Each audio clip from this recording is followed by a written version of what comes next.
Bem-vindo ao Electrified. Sou Dylan Loomis, seu apresentador. Eu planejava acordar na quarta-feira, mudar o nome do canal e seguir em frente, como já discutimos. Mas depois de passar algumas horas lendo centenas dos seus comentários, e eu agradeço cada um deles, decidi manter o nome Electrified por enquanto. Recebi alguns comentários incríveis, e eu sei que é verdade, Electrified realmente ainda se aplica a tudo no cenário da IA. Realmente não precisa e não deve ser limitado ao armazenamento de baterias e veículos elétricos. Centros de dados na Terra e no espaço, Neuralink, partes da Starship, todos eles têm componentes elétricos. Então sim, o nome ainda pode funcionar com a ampliação do canal daqui pra frente, o que eu definitivamente ainda vou fazer. Com o tempo vamos ampliar os tópicos discutidos aqui, agradeço pelo feedback. Saiba que no futuro, mesmo que o título de um vídeo seja só sobre a SpaceX ou outra empresa de IA, se houver notícias da Tesla para comentar, elas também estarão no vídeo, como faço até agora. Sério, obrigado a todos por compartilharem suas opiniões, foi muito valioso. Então, vamos manter o nome Electrified, mas vamos ampliar os temas daqui pra frente, como conversamos. E por último, tive alguns encontros de família esta semana, o que infelizmente raramente acontece. Tenho outro hoje à noite, então o episódio de hoje será mais curto. Não se preocupem, tenho um plano para abordarmos tudo o que quero discutir nas próximas semanas. Falando do tema de hoje, essa infraestrutura do robotáxi é fundamental para escalar o serviço. Acho que isso tem sido amplamente ignorado porque muita gente pensa, bem, a Tesla tem centros de serviço e locais espalhados pelo país. Eles podem simplesmente usar esses lugares como hubs para os robotáxis. Mas eu sei que muitos de vocês já foram a esses locais, e muitas vezes os estacionamentos já estão cheios de veículos da Tesla. Sabemos que não tem limpeza autônoma nem carregadores suficientes. Os funcionários já estão ocupados com outras tarefas. Então, se a Tesla vai ter dezenas e eventualmente centenas de milhares desses robotáxis no país, obviamente eles vão precisar de mais infraestrutura exatamente como esses centros. Marco disse que a Tesla está abrindo uma segunda unidade em Irving, Texas. O primeiro local mencionado foi em Las Vegas, Nevada. Este no Texas vai reformar um galpão de 35 mil pés quadrados. Também terá 16 vagas de Supercharger V4 e 200 e 12 vagas para armazenamento de veículos mais ao norte da propriedade. O projeto está no departamento de planejamento da cidade, pois a Tesla precisa de uma exceção de zoneamento para avançar. Mas por tudo que li nos bastidores, parece que isso não terá problema para ser aprovado em algum momento daqui a 1 ou 2 meses. Ei, bem-vindo ao futuro lar da instalação de manutenção e limpeza do robotáxi da Tesla, ou pelo menos um local potencial para isso aqui em Irving, Texas, que é um subúrbio de Dallas-Fort Worth, bem perto do aeroporto de Dallas-Fort Worth. Esse local foi descoberto por Marco RP no X e tem cerca de 3.250 metros quadrados, pelo menos a parte do prédio que eles estão considerando reformar e transformar no depósito ou instalação de manutenção do robotáxi. E atrás desse prédio tem outro prédio. E do outro lado desse segundo prédio há um estacionamento que também seria considerado para o pátio dos robotáxis e alguns supercarregadores para a frota. Beleza, esse é o lado de trás do possível pátio dos robotáxis, com algumas portas de garagem. Esse seria o local das mais de 200 vagas de estacionamento associadas ao centro de manutenção dos robotáxis aqui em Irving, Texas. E Spencer, que divulgou o vídeo do centro de robotáxis em Irving, também publicou este de 4 cybercabs em Dallas com calotas douradas e placas dianteiras de robotáxi. Então, como eu mesmo corrigi recentemente, o lançamento de um cybercab na rede robotáxi realmente pode ser iminente. Agora, embora o lançamento inicial de um cybercab seja incrivelmente empolgante para pessoas como nós, não devemos esperar uma expansão em larga escala logo em seguida. Ainda acho que o resultado mais provável é que a Tesla lance um, e então esse número aumente lentamente para algo entre 5 e 15 nas próximas semanas, se não meses. Então, só por diversão, minhas expectativas pessoais mais recentes para a Tesla agora são ver cerca de 30 cybercabs em Austin até o final de agosto, e talvez mais uns 10 em Houston e outros 10 em Dallas. Mas a verdadeira questão é, e quanto a Phoenix, Miami, Orlando, Tampa e Las Vegas? Faltam 38 dias para a Tesla lançar em todas essas cidades e cumprir o cronograma que eles colocaram no relatório trimestral. Se a Tesla conseguir, será que vão lançar nessas cidades com o Cybercab ou o Model X? Minha expectativa, por cautela, seria esperar pelo Model X, mas também nos disseram que a Tesla iria expandir para lugares como Houston e Dallas com um supervisor, e isso foi por água abaixo. No evento de apresentação do Model S e do Model X, Lars realmente afirmou: o Cybercab agora é oficialmente o veículo elétrico mais eficiente já testado, com 165 Wh por milha, o que aliás é 40% mais eficiente do que o Model 3.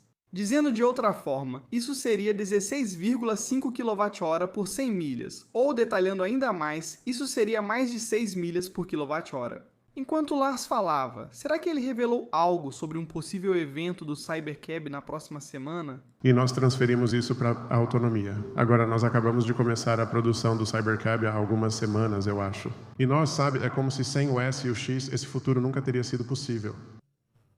Esse é o veículo elétrico mais eficiente que já foi certificado e construído. São 165 Wh por milha, que é tipo metade do que começamos com o Model S.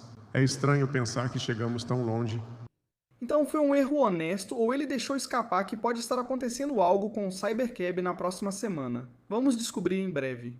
Sladok divulgou um vídeo mostrando que todos os Cybercabs no Hub Robotaxi de Houston agora têm tampas de roda douradas e adesivos Robotaxi na placa dianteira. Tem havido progresso visível todos os dias. Meu palpite é que remover o volante será o passo final antes de eles oficialmente entrarem para a frota. E eu tenderia a concordar. Ainda podemos ter algumas semanas de testes para esses veículos, mas pode acontecer a qualquer momento. Sobre esse índice de eficiência, o engenheiro-chefe do Cybercab, Eric, afirmou que fomos e continuaremos sendo implacáveis na eficiência da plataforma Cybercab. Esses 165 Wh por milha são apenas o ponto de partida. E para contextualizar o quão absurdo é esse número de eficiência para o Cybercab, acho que o segundo veículo elétrico mais eficiente de todos os tempos é o Lucid Air Pure, que fica em torno de 230 Wh por milha. E todos os outros veículos elétricos, incluindo o modelo 3, são ainda mais altos do que isso, mas o modelo 3 vem logo atrás, em torno de 240. Esses números variam conforme as circunstâncias. Então, não só o custo inicial do Cybercab deve ser incrivelmente baixo, mas o custo total de propriedade também deve ser incrível. E diga o que quiser sobre a conversão em si, mas se você analisar os números do Cybercab, ele teria um equivalente a 205 milhas por galão. Então, é literalmente um nível acima, uma engenharia em uma categoria própria. Curiosidade sobre mim. Às vezes eu só ando por aí no FSD e falo as coisas que estou aprendendo para conseguir memorizá-las a longo prazo. Eu tenho uma arma secreta para isso, que é o PlateNote Pin 10S, o patrocinador deste vídeo. Hoje eu só vou usar o clipe magnético, prender aqui e pronto, estamos prontos para ir. E o legal do novo sistema Etherloop da Tesla é que ele utiliza a antiga linguagem CAN bus. E eu já tentei gravar áudio só no meu celular, mas quando você termina, tudo o que você tem é um arquivo de áudio e nada mais. Além disso, a gravação é interrompida o tempo todo. Eu prefiro deixar meu celular livre para outras coisas. Um toque, ativação fácil. Pressionando por mais tempo, vibra e pronto, já está gravando. Aí, enquanto eu estou falando, se eu disser algo que acho bom ou que devo compartilhar, é só apertar uma vez e isso destaca ou marca aquele trecho.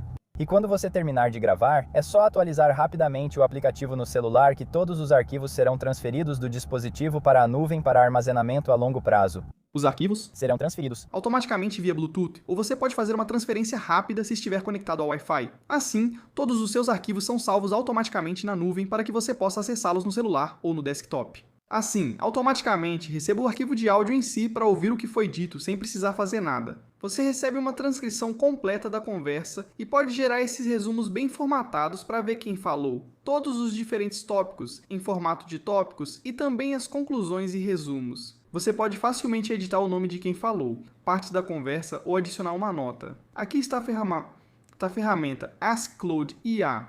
Posso perguntar, qual analogia usei para explicar o Etherloop de Tesla? Você o comparou a uma pista de corrida da NASCAR. Então agora você pode usar a IA para se aprofundar e relembrar qualquer coisa de todas as suas conversas. Outro caso de uso para mim. Ashley e eu adoramos caminhar, então gravamos essas conversas. Já fizemos isso com ventos muito fortes e ainda assim capta tudo. Costumamos conversar sobre negócios e objetivos para depois consultar. O que dissemos? Quais eram as boas ideias? Podemos criar itens de ação de cada conversa para compartilhar entre nós. E novamente, toda vez que você marca ou adiciona um destaque com aquele simples clique depois de falar, você vai encontrá-lo bem aqui, nos destaques da reunião. O interessante é que o Plate possui um app para desktop que grava reuniões no computador, seja no Zoom, Google Meet ou outro, sem precisar de robô na chamada. E ele detecta automaticamente a gravação. Então, seja em conversas online ou presenciais, você pode capturar tudo. A bateria dura bastante. Ele aguenta cerca de 20 horas de gravação contínua ou 40 dias em modo de espera. Então, nada de ficar anotando, nada de encher meu celular com gravações. Agora tenho uma memória de IA pesquisável para todas as minhas conversas e sessões de brainstorming. Então, se você quiser conferir o PladeNote S por conta própria, pode usar meus links abaixo e meu código Electrified para ganhar 10% de desconto. E como sempre, obrigado por considerar apoiar o canal. Aproveite! Hoje, a política belga Annemiek de Ritter disse que o FSD da Tesla já percorreu mais de 2.000 km em testes. E neste momento, o limite de testes era de 5.000 km. Então, os testadores vão atingir esse número em breve. Ela afirmou que a Tesla agora utiliza 3 carros para concluir os testes da forma mais tranquila possível, podendo finalizá-los nas estradas belgas antes do previsto. E se tudo correr bem, isso pode levar a uma homologação rápida. E caso você não tenha visto, o FSD supervisionado da Tesla foi oficialmente lançado na Lituânia. Então, como a Tesla disse, a expansão europeia já está em andamento além dos Países Baixos. E só para você saber, se você viu notícias dizendo que a Tesla recebeu aprovação total para o FSD na China, isso não está correto. Pelo que vemos, a Tesla ainda possui aprovação limitada para o FSD supervisionado na China e só espera a aprovação total no terceiro trimestre deste ano. Durante o evento de apresentação dos modelos S e X, as imagens de apoio mostraram brevemente o que parece ser a linha de produção do Optimus, quer você a chame de linha piloto ou não, destinada a 1 milhão de robôs por ano.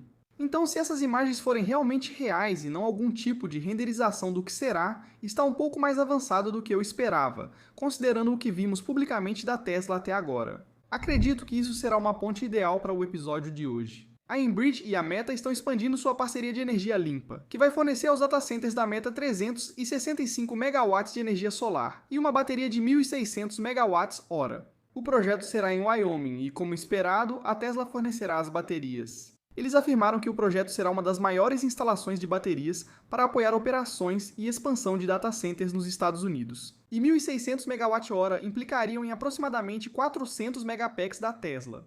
Eu só espero que todos consigam entender o quanto a demanda por computação de IA atualmente excede a capacidade real disponível. E isso vai impactar toda a cadeia de valores e suprimentos. Então vai levar pelo menos alguns anos antes que centros de dados orbitais existam em grande escala. E até lá, o armazenamento por baterias vai ser uma parte fundamental dessa enorme expansão de computação de IA. Agora, mudando para a SpaceX. Como Sawyer disse, é verdade, a SpaceX está destinando uma parcela anormalmente alta das ações para investidores de varejo. Porém, ao entender o que ocorre, essa afirmação exige uma enorme ressalva. Você verá muitas postagens sobre os passos necessários, dependendo da plataforma onde investe. Recomendo fortemente que entre em contato direto com seu corretor, converse com uma pessoa e pergunte se há chance de conseguir alocação na SpaceX, independentemente do que veja. O motivo pelo qual eu digo isso é porque não importa o que você veja online. Muitas vezes vai depender de quanto você investiu, há quanto tempo você está investindo na plataforma, no que você investiu, quanto de receita você gerou para a plataforma e assim por diante. E para abordar uma questão óbvia, sim, Elon disse que se alguma das minhas empresas abrir capital, vamos priorizar outros acionistas antigos das minhas outras empresas, incluindo a Tesla. Lealdade merece lealdade, junho de 2024. Minha opinião resumida, os acionistas da Tesla não terão tratamento especial no IPO da SpaceX, como muitos esperavam. Também é verdade que Elon e a SpaceX fizeram o que podiam, elevando a alocação para investidores de varejo para 30%, quando normalmente é de 5 a 10%. Talvez para o Elon isso fosse o que ele podia fazer. Qualquer outra coisa, específica para os acionistas da Tesla, enfrentaria muitos desafios regulatórios e legais, mas é importante lembrar que a história ainda não acabou. Se a fusão for provável, e isso parece cada vez mais certo a cada mês, Elon ainda pode conseguir beneficiar os acionistas da Tesla naquele momento. E não estou tentando aliviar a barra do Elon aqui. Eu realmente acho que ele deveria ter sido um pouco mais cuidadoso sobre o que disse publicamente que viria em relação ao tratamento dos acionistas da Tesla. Mas para mim, os acionistas da Tesla receberem algum tipo de condição especial ou tratamento especial sempre pareceu algo muito improvável. Mas aqui está o verdadeiro motivo pelo qual eu acho que, se você é um investidor pessoa física, suas expectativas devem ser muito baixas sobre o tipo de alocação de ações da SpaceX que você realmente pode conseguir. Isso vai além do simples fato de a demanda ser maior do que já vimos em um IPO. Sabemos que a SpaceX está buscando levantar 75 bilhões de dólares, com uma avaliação de cerca de 2 trilhões de dólares, o que significa que a SpaceX vai oferecer apenas cerca de 4% do capital pós-IPO para qualquer pessoa. Dizendo de outra forma, após o IPO, 95% da propriedade da SpaceX ainda estará com pessoas como Elon, insiders e acionistas anteriores ao IPO. Então, a porcentagem real das ações em circulação sendo oferecida neste IPO já é bastante pequena. Então, esse número de 30% que você vê das ações indo para o varejo é 30% de 4% do total das ações em circulação. Dizendo de outra forma, quando você faz as contas, isso significa que apenas cerca de 1,2% das ações em circulação após o IPO realmente irão para o varejo ao preço do IPO. Então, tudo isso para dizer que um investidor de varejo conseguir uma alocação significativa de ações da SpaceX vai ser praticamente como ganhar na loteria, quando você considera como vai ser a demanda. Portanto, a maioria das pessoas interessadas em ações da SpaceX no varejo não conseguirá uma alocação. E então, não se esqueça, apenas cerca de 4% da SpaceX está realmente sendo vendida ao público. E a partir daí, o varejo está recebendo apenas cerca de 1/3 dessa fatia, que já é muito pequena. Novamente, 95% da SpaceX vai continuar com os atuais acionistas pré-IPO. Então, minha esperança é que essa explicação alivie um pouco as expectativas, porque eu não quero ver muita gente acabar ficando muito decepcionada. Acho válido compartilhar o que Bradford, da Rebellionaire, ouviu de um contato em uma dessas corretoras. Um contato em uma das empresas responsáveis pela alocação nos explicou as instruções reais que eles receberam. E eles nos disseram claramente: isso é altamente incomum. Eles nunca tinham visto instruções explícitas como essas antes. Mas é assim que funciona. Primeiro, sem preferência baseada no tamanho do cliente. As empresas explicitamente não podem dar preferência com base em quão grande é a empresa que gerencia o cliente. Segundo, todo mundo que demonstrar interesse recebe pelo menos uma ação.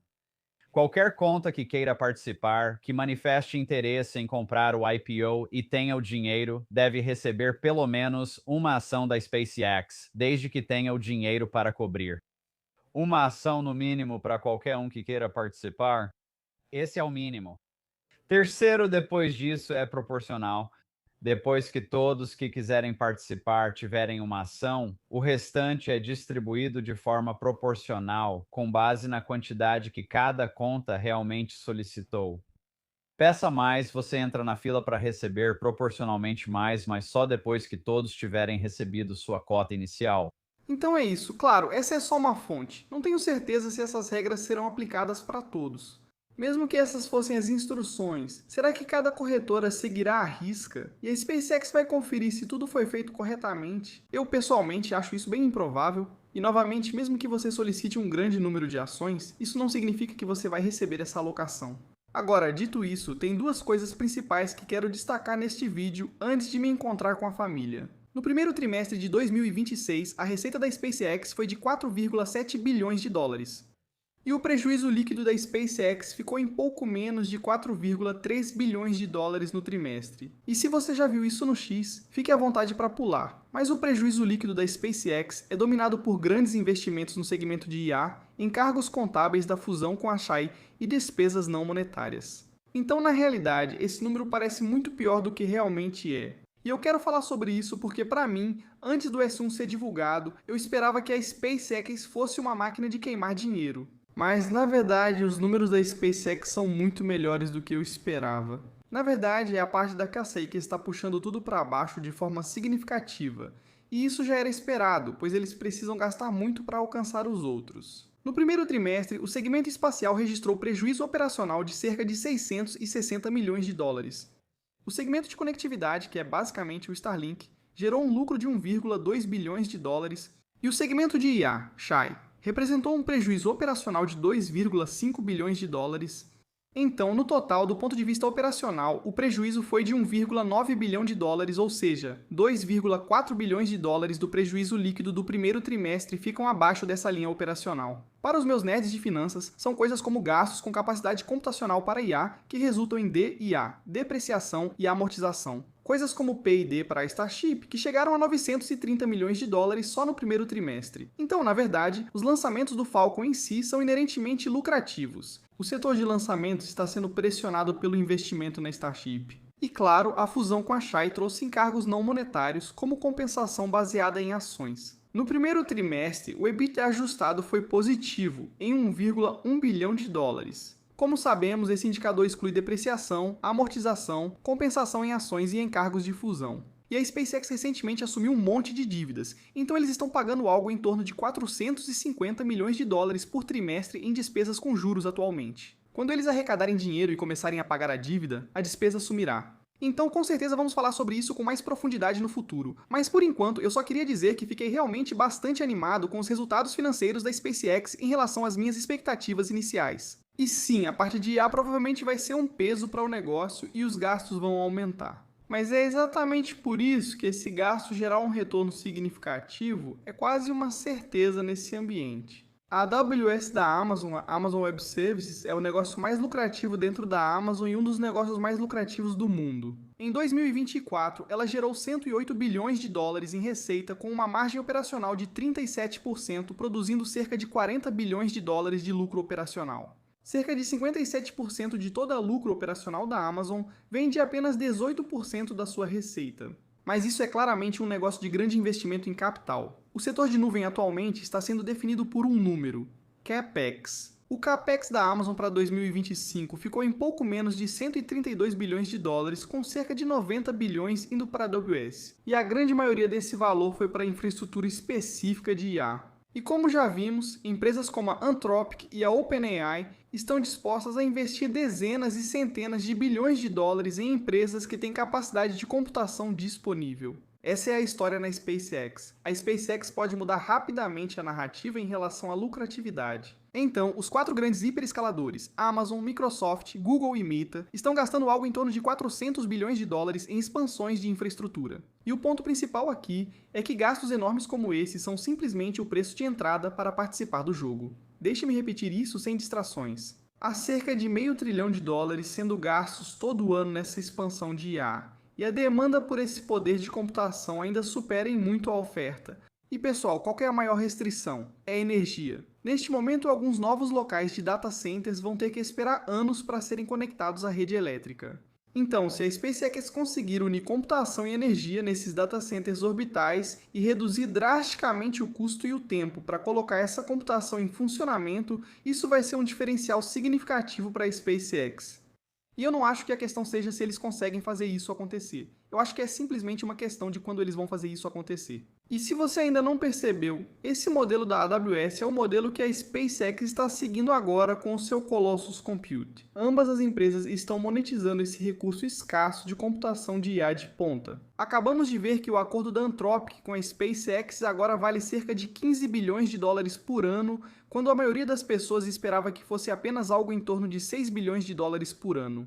E aliás, esse contrato com a Anthropic vai até 2029, então não é algo de um ano só. Essas empresas querem contratos de vários anos. Agora, algumas diferenças importantes entre SpaceX e Amazon. A Amazon, claro, opera a AWS para centenas de empresas diferentes, o que exige uma equipe de vendas, softwares e suporte diferentes, e resulta em uma taxa de utilização da sua infraestrutura de nuvem em torno de 70%. Mas a SpaceX fechou um acordo com uma empresa, a Anthropic, para alugar todo o Colossus One, o que significa que terá uma taxa de utilização mais próxima de 100%, mas nesse caso o jeito da SpaceX é superior. A receita pode ser mais irregular, mas você gera fluxo de caixa livre mais rápido e margens brutas maiores, pois ao trabalhar com uma empresa só, não precisa de grande equipe de vendas. Não é necessário tanto software especial para garantir que cada empresa receba o que precisa. E claro, o perfil de custo desses data centers orbitais ainda é uma grande incógnita. Mas se a SpaceX conseguir reduzir os custos, isso realmente vai ser um divisor de águas que nenhum outro hyperscaler consegue igualar. E realmente não há ninguém que vá conseguir competir com a SpaceX para implantar esses data centers orbitais. Então, a SpaceX está extremamente bem posicionada para essa próxima fase de crescimento da IA. E adivinha só? A SpaceX tem ainda mais flexibilidade estratégica aqui porque ela tem 2 clientes internos, que são o Grok e a MacroHard. Então, o Colossus 2 vai treinar principalmente esses dois projetos, o que significa que se eles forem bem e começarem a gerar bons retornos por GPU, a SpaceX vai continuar seguindo esse caminho. Mas se por qualquer motivo eles não derem certo, então eles podem disponibilizar essa capacidade de computação para terceiros novamente. E então temos este slide do S1, onde a SpaceX apresenta o tão estimado por segmento. O maior de longe, chegando a pouco menos de 23 trilhões de dólares de mercado endereçável, são as aplicações empresariais. E nós sabemos qual que é o principal impulsionador desse enorme TAM para aplicações empresariais, e é a macro-hard. Também conhecido como Digital Optimus, a ferramenta que vai emular tudo o que um computador pode fazer. Assim como pedimos ao Optimus para lavar a roupa, no futuro diremos ao Digital Optimus para fazer nossa declaração de impostos com nossas informações fiscais. Com certeza vamos falar muito sobre isso no futuro. Mas lembre-se, esse projeto macro-hard começou como uma joint venture entre a Tesla e a Xai. E agora que a Xai foi incorporada pela SpaceX, é uma joint venture entre a SpaceX e a Tesla. Esse projeto é uma grande parte daqueles 2 bilhões de dólares que a Tesla investiu na Xai. Esse valor foi convertido em ações classe A da SpaceX que pertencem à Tesla, mas é uma quantidade muito pequena. Mas deveriam haver muitas perguntas sobre o que isso vai significar para os acionistas da Tesla. Sabemos que a SpaceX vai fornecer o poder de computação e o Grok, que basicamente será o orquestrador do que o Digital Optimus deve fazer. E a Tesla vai fornecer chips de inferência. Pense em IA4, IA5 e além. Eles podem ter racks de servidores dedicados especiais em estações de supercharger, ou os veículos da Tesla podem ser capazes de alimentar o Digital Optimus no futuro, quando não estiverem em uso. E muito do que for aprendido com o Optimus físico também será transferido para a versão digital. Mas o que não sabemos é: será que a SpaceX vai comprar IA para a computação da Tesla? Será que a Tesla vai receber alguma receita da macro-hard no futuro? E isso pode parecer algo muito distante agora, mas eu tenho brincado com IA agêntica e posso te garantir, está muito mais perto do que você imagina. E como eu já disse antes, na verdade eu acho que vai ser mais fácil implantar o Digital Optimus do que o físico. Mas olha, isso também é verdade. É por isso que existe um processo contra Elon de pessoas alegando que ele desviou talentos de IA da Tesla para a Archai. E esse na verdade foi criado antes de termos essa ambiguidade para esse projeto macro-hard.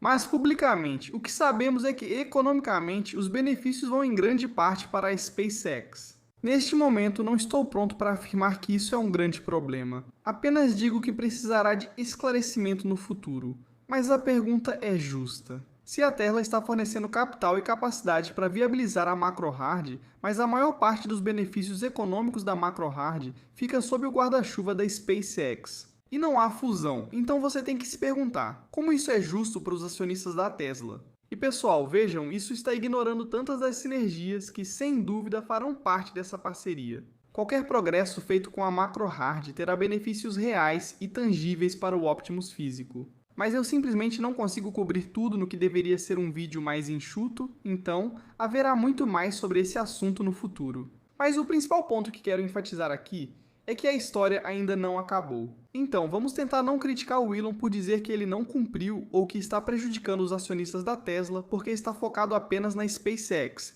já que sua participação é muito maior nessa empresa. E olha, eu já disse isso, esses são pontos muito justos. É uma conversa muito complexa. E no fim das contas é como olhar para uma pintura quando o pintor ainda está só na metade, porque você tentaria julgar. Se houver votação sobre a fusão, teremos que escolher um lado, mas ainda não chegamos a esse ponto. E claro, se isso acontecesse, todos esses grandes benefícios macro acabariam beneficiando os acionistas da Tesla. Sim, isso depende das avaliações, mas lidaremos com isso se acontecer. Por hoje, só saiba disso. A SpaceX, agora entrando nesse mercado de aluguel de capacidade computacional da AWS, provavelmente será uma alavanca que muda de forma significativa seu caminho para a lucratividade, fazendo isso acontecer bem antes do que ocorreria normalmente. Agora, é justo dizer que eles não têm muita capacidade de computação sobrando para oferecer, porque todo o Colossus One agora está dedicado a Anthropic, e empresas como Cursor e projetos como Grok e macro-hard também precisam de computação para treinar no Colossus 2. Mas eu só quero que as pessoas saibam que o segmento de IA na SpaceX, que vai investir pesadamente agora, é provavelmente uma das apostas mais seguras e certas que você tem no mercado atualmente. Não estamos apostando em nenhum avanço revolucionário aqui. Já é um modelo de negócio comprovado, com uma demanda que vai superar a oferta por muitos e muitos anos. Há muito mais a discutir, como o controle do Elon e como pode ser a votação de uma fusão entre Tesla e SpaceX após o S1, mas tudo isso vamos começar a entrar nisso tudo na próxima semana. A Waymo decidiu pausar todas as viagens em rodovias pelo país enquanto trabalha em uma atualização de software, ainda principalmente relacionada à condução da Waymo por áreas alagadas. E além disso, a Waymo pausou o serviço geral em 4 cidades diferentes. A Waymo reconheceu que ainda não havia concluído uma solução definitiva para evitar áreas alagadas ao emitir o recall de software na semana passada. E mesmo depois que essa atualização inicial foi enviada, um carro da Waymo ainda entrou em uma enchente em Atlanta. Até agora, todas as viagens em rodovias feitas pela Waymo parecem estar pausadas no país. E todo o serviço está temporariamente pausado em Atlanta, San Antonio, Dallas e Houston. A 4Mobility, a empresa de transporte de carga como serviço que destacamos recentemente, disse que seu principal depósito de recarga no porto de Long Beach será adaptado para incluir recarga ultra rápida MCS. Esperamos que esses carregadores para o Tesla Semi estejam funcionando até o fim do verão. Agradecimento ao Brett Adcock e à equipe Figure. Eles acabaram de concluir o que começou como um desafio de 8 horas e acabou durando 200 horas sem falhas, separando aqueles pacotes. E como vocês vão ver, eles processaram pouco menos de 250 mil pacotes. Então, apesar de algumas pequenas controvérsias que aconteceram durante esse teste, eu acho incrível que a Figure tenha estado disposto a fazer isso de forma tão pública. Vocês sabem que eu já fui cético em relação à Figure e ao Brett no passado, mas tenho que admitir que isso fez eles ganharem alguns pontos comigo, com certeza. Preciso editar este vídeo antes que minha família pergunte onde estou. Não se esqueça de conferir o Plotnote Pin S no link abaixo. Tenho gostado muito e vou usar essa ferramenta quase diariamente. Desejo um ótimo e seguro final de semana a todos e agradeço muito aos meus apoiadores no Patreon.